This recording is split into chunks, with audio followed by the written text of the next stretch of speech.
You know, I have a sort of a love-hate relationship with Brother Fetterman, Senator Fetterman from Pennsylvania. But I mean, he nailed it in this particular interview. The interviewee, the interviewer, attempted to get him to talk about the Israel issue. She attempted to get him to talk about all these little mini fractures in the manner in which the vice president brought in the person that's going to run with her as vice president, and he would have none of it. But the part that really got to me is when she asked the question, he knew how to turn it on what the issue should really be and the incompetence of the Trump administration, the Trump selection, et cetera, et cetera.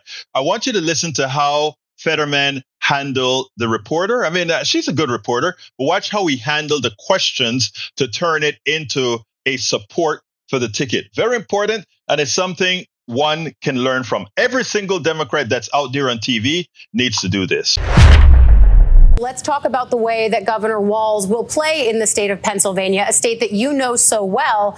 Is this something that helps the Democrats lock up this essential state? What's the role Walz plays here? Yeah, I mean, he is going to kick some ass. And he is just a regular guy, and he has very regular views. Trump would want to talk about anything about Vance and that disaster that is. He'd rather talk about Stormy Daniels than to talk about Vance and anything to try to change that conversation. And then, now let's be very clear. Walz never said that he hates the cops, but actually Vance did that. And now Vance is very clear that he happened to agree that Trump did sexually assault a woman and that, and all these other kinds of a thing. And I don't think Governor Walz ever referred to the vice president as America's Hitler and all those kinds of a thing. So it's like, I challenge anybody. Is, Vance ever generated one positive headline at all? There have all been one. I mean, he's a miracle. I would have to consider him a Democratic asset.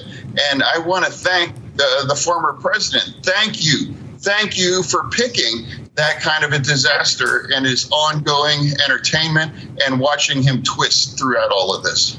I wonder, as you listen to these labels being bandied about, Walz is progressive, Harris is progressive, are they moderate? I mean, you were able to carry that label and win a wide swath of voters in Pennsylvania. What's the right way for the Harris-Walz ticket to position themselves in these progressive and moderate lanes? How do they best define themselves to appeal to the most voters? No, it's like, let's be clear. I mean, let's talk about who's the expert here.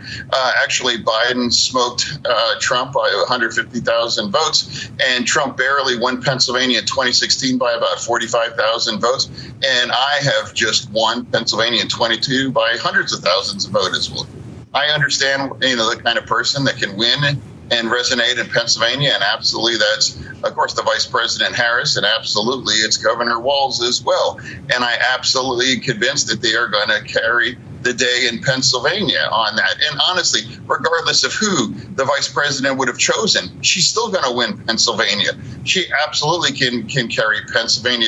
And I don't know why, all of this palace intrigue about the vice president. I mean, it's two main people that are on this ticket, and that's Trump and Harris. And she is going to prevail on that. And it's going to be a close race, as it's always said that, whether it was Biden, whether it was with Hillary Clinton 8 years ago. And I've been consistently saying it's going to be close and competitive. And Harris has a great team. And now she filled 12,000 people in the House. The energy was crazy. There was anything but joy and energy and all of those things. I witnessed all of this.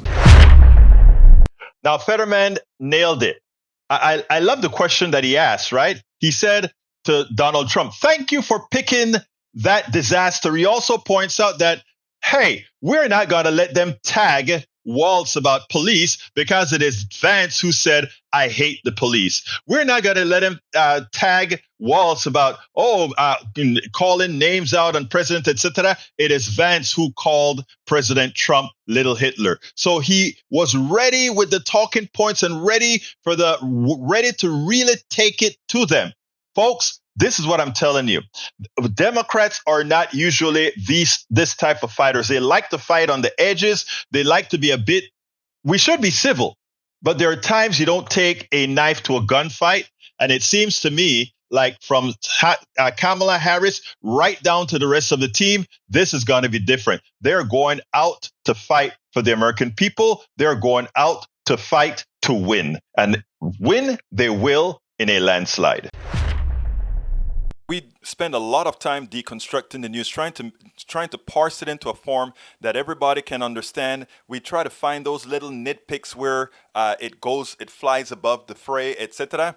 If you really like these videos that we do, I want to ask a big favor. Please go ahead. Number one, subscribe to our channel. And number two, please join if you can. Thank you so kindly for watching. Keep watching. Please remember to share. We must populate the entire internet with our progressive message, a message that we know is what most Americans say that they want. So help us, please join.